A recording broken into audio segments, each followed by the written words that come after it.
Craig is amazing and has some incredible technology that you will be hearing me talk about a lot sometime from April on.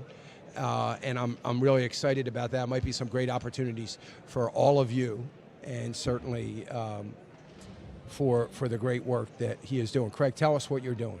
Well, the number one thing that we're doing is we are securing the vote with the blockchain. No one will have boxes of ballots underneath desks that get scanned in 60,000 times at 3 o'clock in the morning. People think paper is the way to be secure in voting. That is a myth and an illusion, and those who are subject to implementing fraud against our system love paper. And we know that better than ever. Yeah, I mean, well, we can go all the way back. We were talking right before the show about Richard Nixon, and Yes. when we both got our start in politics, and that I voted for Reagan as my very first vote. And we all know that in Chicago, where there was fraud, it's historical fact now that Nixon would have won Illinois and thus the presidency in 1960. There were no electronic ballots. There were no machine ballots. It was all paper. And the whole history of America has changed since then. And we're looking at the change that's happening now with gasoline prices going up by $1 everywhere. And for the first time in 4 years, the United States is now sending troops and drones back into Syria. Yeah. So we have serious problems. Elections have consequences. And if the greatest democratic republic in this nation, in the world's history, can't trust their vote, we have a real problem. So, Craig, that's great news. But the first thing that comes to my mind is, will they use it? I think about some of the things I don't like about Bitcoin blockchain. Why do all the terrorists, drug dealers, money launderers use it? Because the blockchain is extremely secure. Well, not only that, it's extremely private. Private, yes. Okay, and so the security and anonymity of your vote, those are sacrosanct positions that we have to have. And the blockchain guarantees them. So will it be allowed? Okay, let's talk about that. Are states going to do it? Let's talk about that. West Virginia already uses it. They use it for their absentee voting for overseas only. Okay. So it's an experiment, but they have several thousand votes that come in on it. Not a problem. They're looking at it in states like Wyoming, Arizona, which was a swing state that went the wrong way. I ran the U.S. Senate campaign down there trying to primary John McCain. Mm-hmm. Okay, with a gentleman named Alex Molesky. He came in third. We did not win that. John McCain won 52% automatically, and then it became an open seat. But there are 7 swing states that Trump was leading in at 10 p.m. at night when the first votes came in. Yes. And he was leading far and away. Suddenly, by 4 o'clock in the morning, he had lost all 7. All 7 of those states are controlled by Republican legislatures, and our technology needs no additional legislative authority. We work exactly like the existing system now. So we don't need a special session. We don't need anything except the RFP to say, we're going to buy this one, not this one. The end.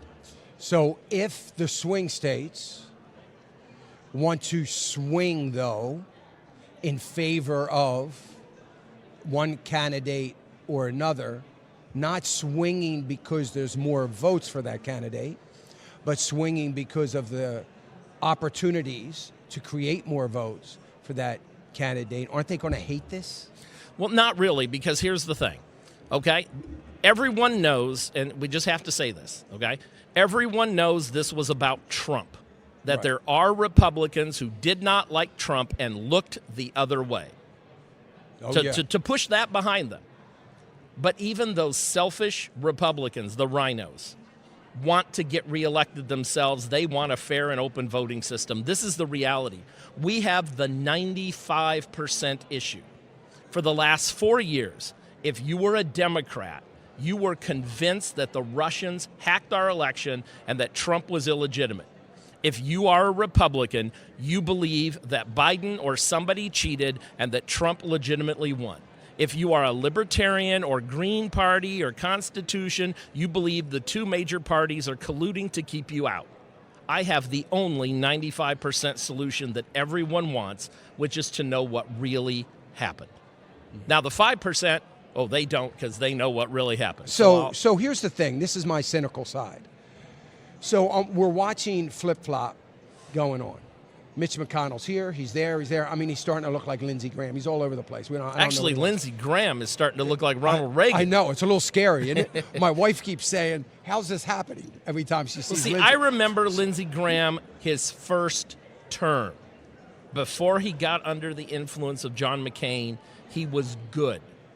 Well, and then what he's done is he's kept the port of Charleston #1, and so all the businesses and people like that look the other way.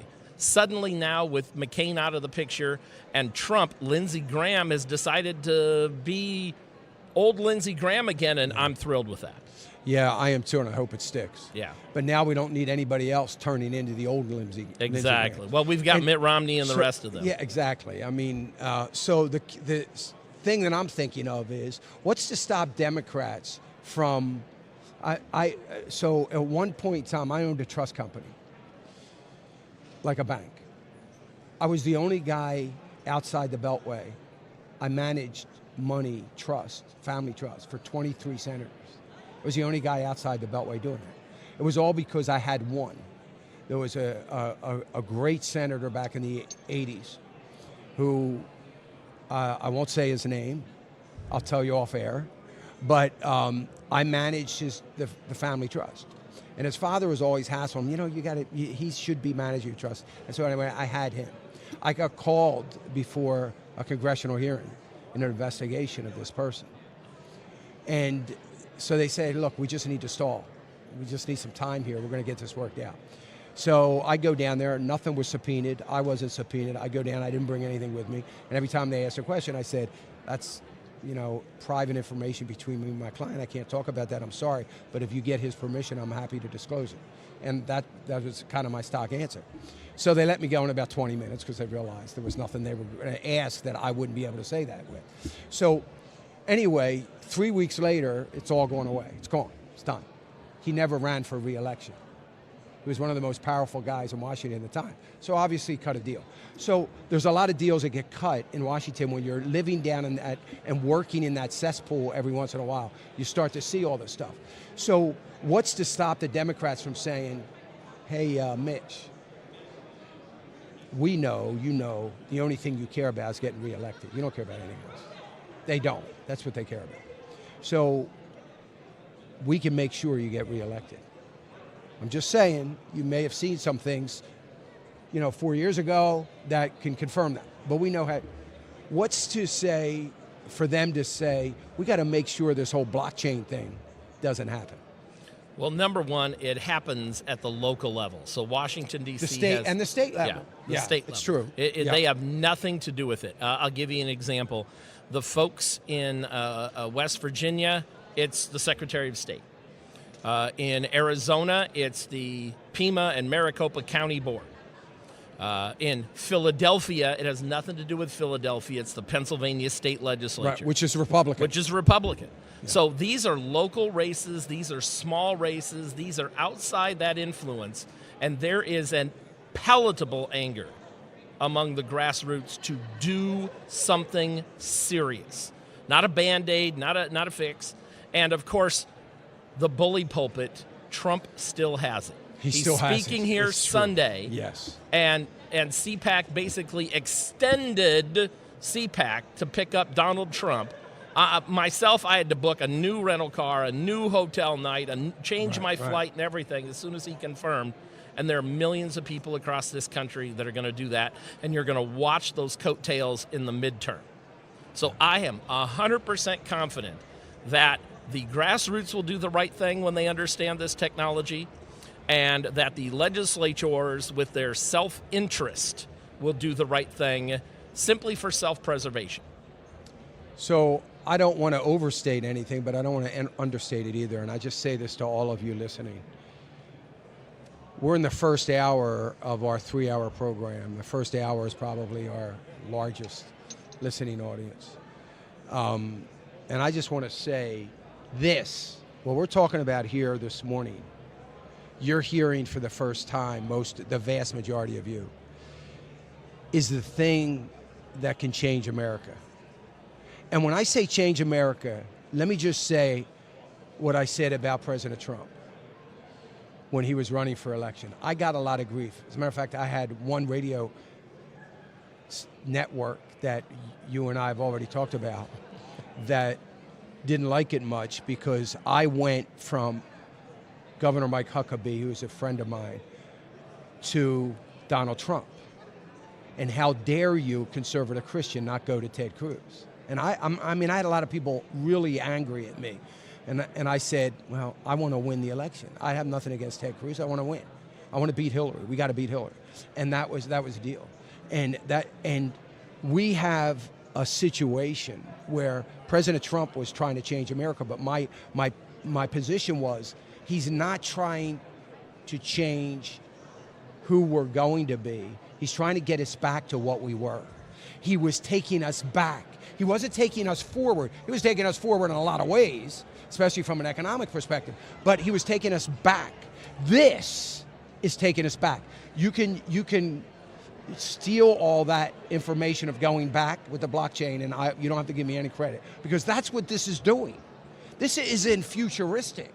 This is taking us back to the past, where we had confidence in our vote again, where people say, this is my man or woman, and guess what? If I come out and vote, and if I get other people to come out and vote, they're going to win. And we don't have to worry about anything going on. They're going to win. And that's what this technology is doing. That's exactly what it's doing, and it's the classic what's old is new again. I think you hit it perfectly. I'll segue into this thing for a couple minutes here by just telling you I, too, was supporting Mike Huckabee at that time, not Ted Cruz, and for all the reasons that you've mentioned. And I think Sarah Huckabee was probably the greatest press secretary this nation has ever had, and she set a standard.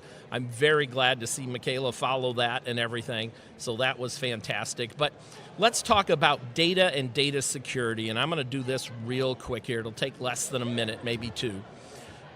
When we first invented language, we wrote it in stone tablets. It's impossible to edit a stone tablet. Okay, you chisel the stone away and you can tell there was an old word here and it's not there. We got rid of this pharaoh or we changed something.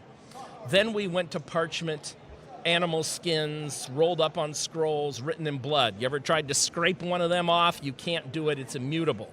Even paper. We're old enough to remember the yellow and green erasers and typing paper and whiteout, and you can't change. The computer went down the wrong path in the late 70s and early 80s with what's called read-write technology. That is, you were given a username password, and if your password matched, you could go in and change the data, and there was no record thereafter. Now, early computers had punch cards. That's paper with a hole in it. Can't fake it. They had magnetic tape. If there was a new piece of information, it was on a newer dated tape. The old one was in an archive, right next to the stone tablets and right next to the scrolls. Nothing in data changed until the hard drive made it erasable. Blockchain goes back to what's old is new. The reason it's called blockchain is the encrypted private data is in a block with a very long 256-character hash, password. Impossible for modern computers, and maybe even future computers for some many years, to guess. And it is then chained or added to the previous block. If I oversimplify it, let's say all the numbers and letters in your vote or your banking information or your dental records or your health care, whatever you put in the blockchain adds up to 4. It's really a very, very, very long number. Sure. And mine adds up to 3. And we are in a chain, then the chain is 7. And I have a copy and you have a copy, and unless those copies agree that they are both 4, 3, and 7, they're rejected. So there's no central authority, there's no oversight, there's no one who can come in and change 4, 4, 8. So the more it's things rejected. in the chain, yeah, the more complicated the number gets. And how many voters are there? Yeah, right. Okay, every one of them is their own block. And so when you vote at 6 p.m. and you see its chain number, blah, blah, blah, blah, A, B, C, D, and you see it's a vote for Donald Trump in Precinct 11, everyone else sees that's a vote for Donald Trump in Precinct 11 at 9:01 when it's counted. Right. They don't know it's yours. You know it's yours because you have your individual password. Right. So it's a trimetric key. Secretary of State issues it to you. You have the full control over it when that token is exercised, and then the public can see what it is, and you can say, yes, that is my vote. It's never changed. This is in the total. I trust mine. I trust theirs. I know the math. Immutable. There's no erase. Nobody can go in with a password and change it. There's no internet connection to let you come in. Once it's written in stone. Well, that is a great, great description for everybody to understand. I got a feeling that Craig Bergman is going to be on this program many, many times over the next year or so because the information is amazing. And Craig, you may be helping in a dramatic way to save America.